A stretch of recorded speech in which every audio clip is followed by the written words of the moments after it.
The Arctic is lit by the midnight sun. The surface of the moon is lit by the face of the earth. Our little town is lit, too, by lights just above that we cannot explain. Welcome to Night Vale.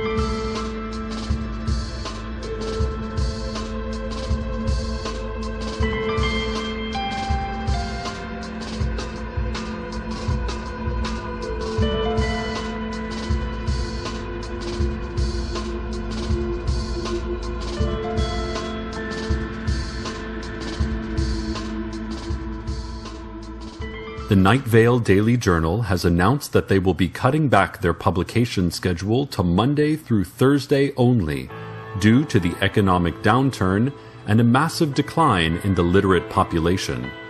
The Thursday Daily Journal will now be called the Weekend Edition, and on Sundays, newspaper kiosks, usually filled with important newsprint, will be filled with 2% milk. When asked why milk, the journal's publishing editor, Leanne Hart, said, "It is important that we maintain an unbiased approach to news reporting."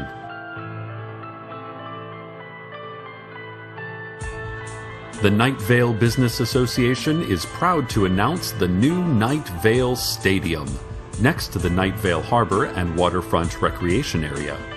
The stadium will be able to seat 50,000, but will be closed all nights of the year except November 10th for the annual Parade of the Mysterious Hooded Figures, in which all of our favorite ominous hooded figures, the one that lurks under the slide in the Night Vale Elementary Playground, the ones that meet regularly in the dog park, and the one that will occasionally openly steal babies, and for reason no one can understand, we all stand by and let him do it.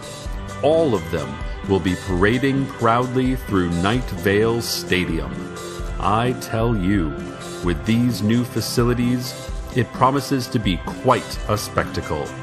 And then, it promises to be a vast, dark, and echoey space for the other meaningless 364 days of the year.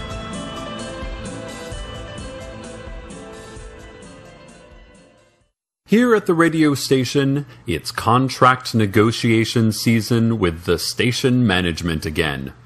That's always an interesting time. Now, obviously, I'm not allowed to go into details, but negotiation is tricky when you're never allowed to glimpse what you're negotiating with. Station management stays inside their office at all times, only communicating with us through sealed envelopes that are spat out from under the door like a sunflower shell through teeth. Then, in order to respond, you just kind of shout at the closed door and hope that management hears.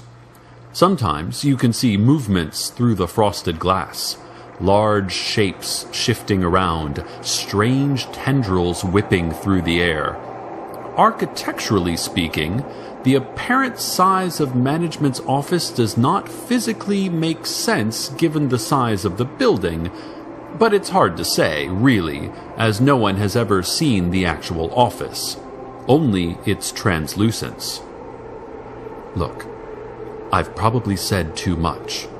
I can see down the hall that an envelope just came flying out.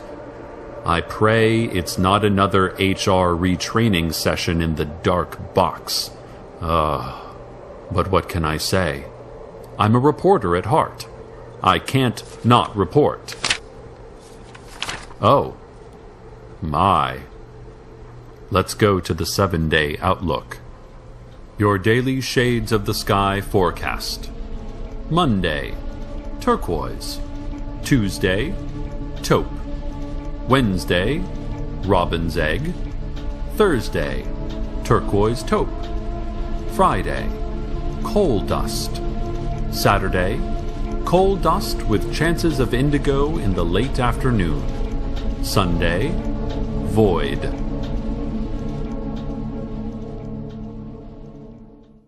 The City Council has asked me to remind everyone about the new drive to clean up litter. Night Vale is our home, and who wants to leave trash all over their home? put it in the garbage can, listeners. And if you see any trash around, pick it up and throw it away. Do your part. Unless the trash is marked with a small red flag. The council has asked me to remind you that any litter marked with a red flag is not to be picked up or approached. Remember the slogan, no flag goes in the bag. Red flag, run. Listeners, we are currently fielding numerous reports that books have stopped working. It seems that all over Night Vale, books have simply ceased functioning. The scientists are studying one of the broken books to see if they can understand just what is going on here. The exact problem is currently unclear, but some of the words being used include sparks, meat smell, biting, and lethal gas. For your own safety, please do not attempt to open a book until we have more information on the nature and cause of these problems. The City Council has released only a brief statement, indicating that their stance on books has not changed, and that, as always, they believe that books are dangerous and inadvisable, and should not be kept in private homes. Another warning for Night Vale residents. Sources say that the used and discount sporting goods store on Flint Drive is a front for the world government.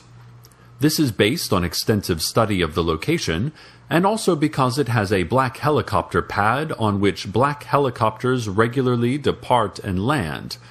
Fairly unusual for a used and discount sporting goods store. We sent our intern, Chad, to try buying a tennis racket, and have not heard back from him for several weeks. This brings me to a related point. To the parents of Chad, the intern, we regret to inform you that your son was lost in the line of community radio duty, and that he will be missed and never forgotten. May you all feel blessed to have the family that you have. And if you're looking for sporting goods, check out Play Ball right over by our own Night Vale community radio station. Play Ball is only a front for the Sheriff's Secret Police, and so can be completely trusted.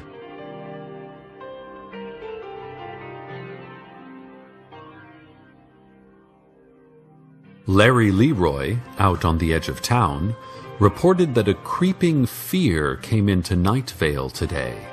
He felt it first as a mild apprehension, then a growing worry, and finally a mortal panic. It passed from him to the employees at the car lot, who crouched behind their cars and cast fearful eyes at the empty sky. It did not affect old woman Josie, presumably because of her angelic protection, but it went from there to the rest of the town until we all were shivering in anticipation for a terrible thing we could not yet see. I myself was frozen, sure that any movement would lead to death, that any word would be my last. Of course, that also could have been the contract negotiations with station management and the hideous envelope I just received. Also, I'm battling Lyme disease. Meanwhile, the creeping fear passed, first leaving Larry Leroy out on the edge of town, and then the car lot, where they went back to offering gently used cars at affordable prices, and finally the rest of us, who could go back to living with the knowledge that, at any given moment, we will either live or die, and it's no use guessing which. It is not currently known where the creeping fear will go next. Hopefully, to Desert Bluffs. It would serve them right. 2 hawk-eyed listeners sent in reports that Carlos, our curious scientific visitor, was seen getting his beautiful, beautiful haircut. He was having his gorgeous hair shorn, cut short, so very short from his perfectly shaped, brilliant head. Listeners, I am not one to gossip, even if it is a local celebrity, but please explain to me why Carlos would strip away, decimate any part of his thick black hair, not to ignore the dignified, if premature, touch of gray in the temples. What treacherous barber should agree to such depravity? Who takes mere money or even soulless joy in depriving our small community of such a simple but important act as luridly admiring Carlos's stunning coif? Reports from 2 intrepid sources are that it was Telly the barber. Telly, who likes sports and has posters of combs. Telly the barber seems to be the one who betrayed our community. Telly the barber. It is Telly the barber at the corner of Southwest 5th Street and Old Musk Road, with the red and white spinning pole and the sign that says, Telly's. Telly is about 5'9" with a small mustache and a thick pot-belly. He talks with an accent and sneers.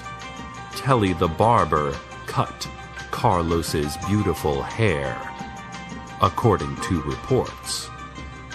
Telly.